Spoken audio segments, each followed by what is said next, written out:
A revelação das Escrituras, parte 2. Então vamos prosseguir. Seus mandamentos não são penosos. Carta de 1 João 5,3. Ao contrário, essa vida ordeira traz alegria devido a uma consciência em paz com Deus. Não há alegria sólida que não proceda de uma boa consciência. A alegria de sermos obedientes ao Pai Celeste serve de encorajamento, inclusive quando estamos abatidos pelas tribulações.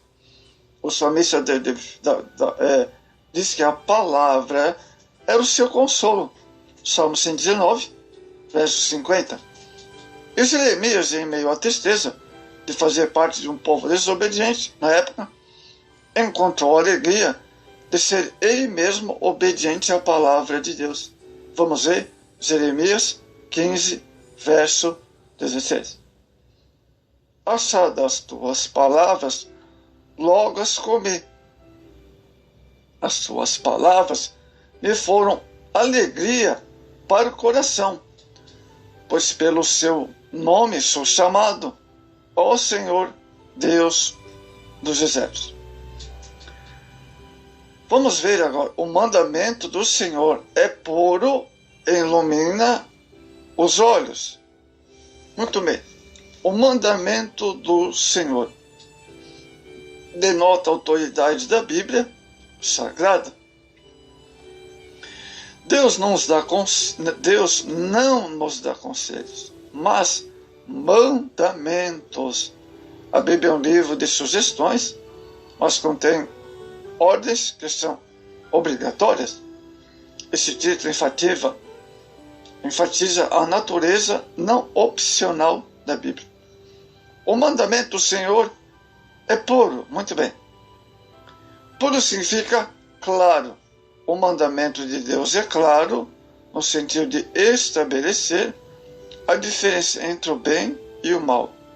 Até as crianças, os pequenos, são capazes de absorver essa distinção.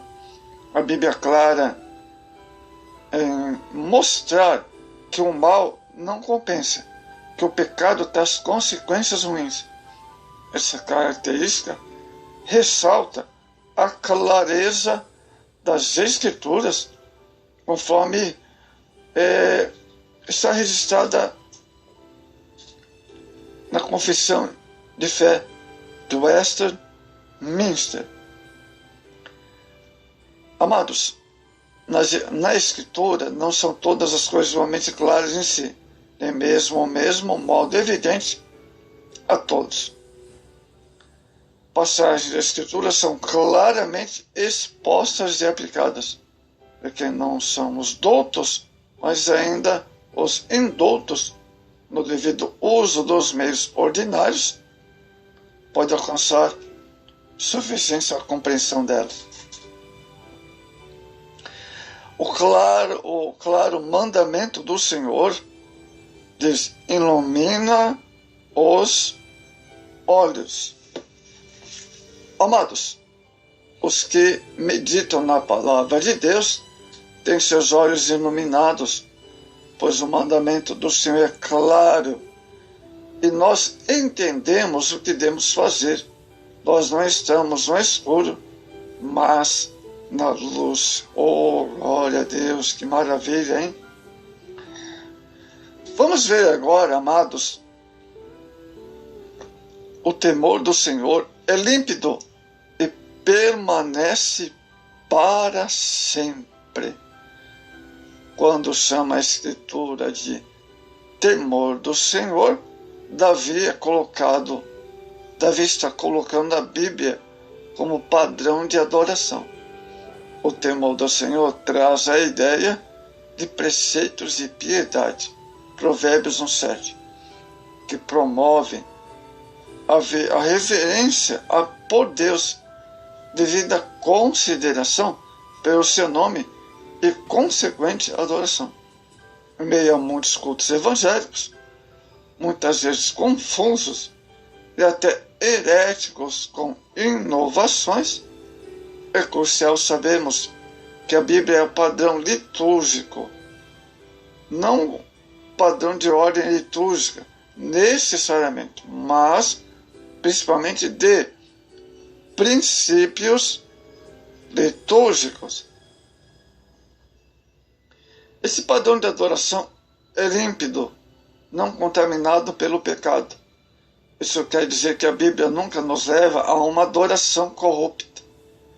Quando certos cultos deixam as diretrizes bíblicas, pendem para a inovação, então cai na hipocrisia.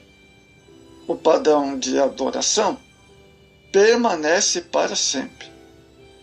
A palavra de Deus permanece para sempre. Só a morte só passa aquilo que for contaminado pelo pecado. Como a Bíblia é incontaminada, palavra de Deus, ela jamais passará. As diretrizes de culto não caem de moda, mas continuam em vigor. A Bíblia em nada é temporária, Marcos 3:31. Ela é permanente, 1 Pedro 1:23. Amados, seu padrão é moral e permanente. Sua hierarquia no lar é permanente. Como Deus nunca muda, sua palavra também permanece imutável. Salmo 119, o verso 89.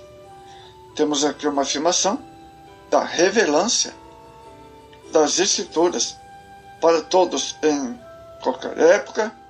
História da Bíblia será revelante para os problemas dos homens, por isso ela não pode ser alterada. A expressão permanece para sempre, que a palavra permanece para sempre, que irrita muita gente, quer coisa nova, criativa, inovações, heresias, pensando bem para que o culto na igreja com os irmãos. Não é mais cômodo sintonizar a TV ou pegar um culto virtual na internet? Se o sermão for bom, você faz um download. Se não for, é só zapear, ou surfar, ou até achar coisa melhor. Amados, então, a palavra de Deus, ela permanece para sempre. O temor é o modo apropriado de nossa aproximação com Deus. Não podemos adotar um programa litúrgico rígido, porque não encontramos na Escritura. Mas não podemos aceitar o programa de culto preparado com inovações só para agradar o público, voltado para o prazer estético, de acordo com a última moda. O culto é para Deus, então Ele é quem que deve ser agradado e o centro de todas as coisas na adoração. Vamos ver, os juízos do Senhor são verdadeiros e todos igualmente justos. A Escritura descreve como juízos do Senhor, veredito, vindos de Deus. A Bíblia é o padrão de Deus para julgar a vida e o destino eterno de todos os homens. Os juízos do Senhor são verdadeiros. Deus sempre nos julga de acordo com a verdade. Salmo 119, verso 137. Deus é o reto juiz. Seu julgamento nunca é arbitrário, mas de acordo com o que é certo. Essa característica enfatiza a veracidade das Escrituras claramente atestada pelo próprio Jesus. Evangelho de João 17:17. Quando diz que os juízos do Senhor são todos igualmente justos, Davi está afirmando que todas as vezes que o Todo-Poderoso julga, ele o faz de forma própria, justa. Deus é justo no julgamento que pronuncia contra toda impiedade dos homens. Assim como é justo em não punir aqueles que já tiveram seus pecados pagos por Jesus, né? Então, tem diferença daquele que serve a Jesus e do juízo final. Ele não favorece um homem em detrimento do outro, mas julga todos igualmente. Romanos 2 e o verso 5. Esses são os motivos para o salmista desejar tanto a revelação especial de Deus, o qual estamos falando, com base no Salmo 19 e o verso 10. Para Davi, meditar na Escritura Sagrada lhe fazia prazer em enriquecimento.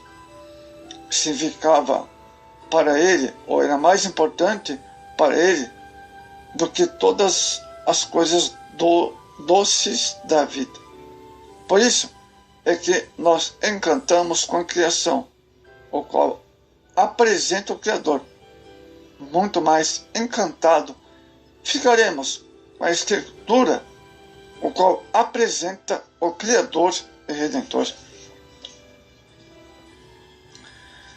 Amados, os efeitos causados pela palavra de Deus só acontecem na vida daqueles que guardam esta palavra no coração. Salmo 119, e o verso 11. Ter a alma restaurada, sabedoria, coração alegre, mentes iluminadas, soluções revelantes, julgamento justo, só nos acontece porque na Bíblia encontramos o Senhor.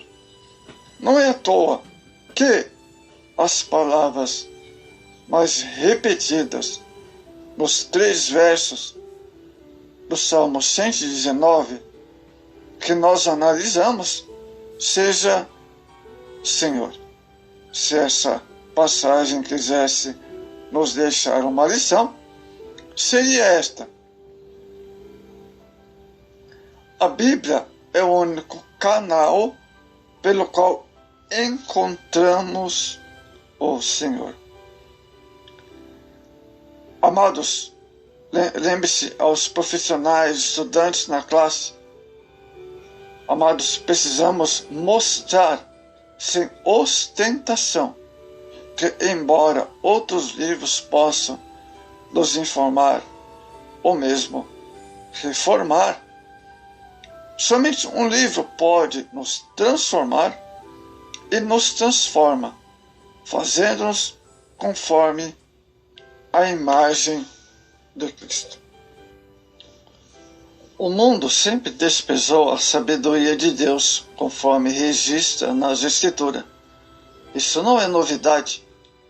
Amados, sempre que o povo de Deus se afastou do Senhor, a restauração veio na forma de um retorno às Escrituras. Foi assim nos tempos de Josias, Esdras, Neemias, Lutero e outros. Precisamos, amados, de uma restauração dessas hoje. É tempo de proclamarmos a suficiência e a supremacia das Escrituras sobre todo e qualquer humano. Amados, então, que assunto maravilhoso vimos hoje sobre a revelação especial de Deus, né? As Escrituras Sagradas. Pois existe a inspiração das Escrituras, nós já vimos, em outros, a inspiração da Escritura, né? É um assunto que já nós vimos, repetindo, mas faltava a revelação das Escrituras ao homem, o cânon das Escrituras, né? Também é outro assunto, mas esse assunto nós já tratamos aqui em nosso canal no YouTube. Amados, então, Que Deus te faça compreender o que nós tratamos aqui hoje.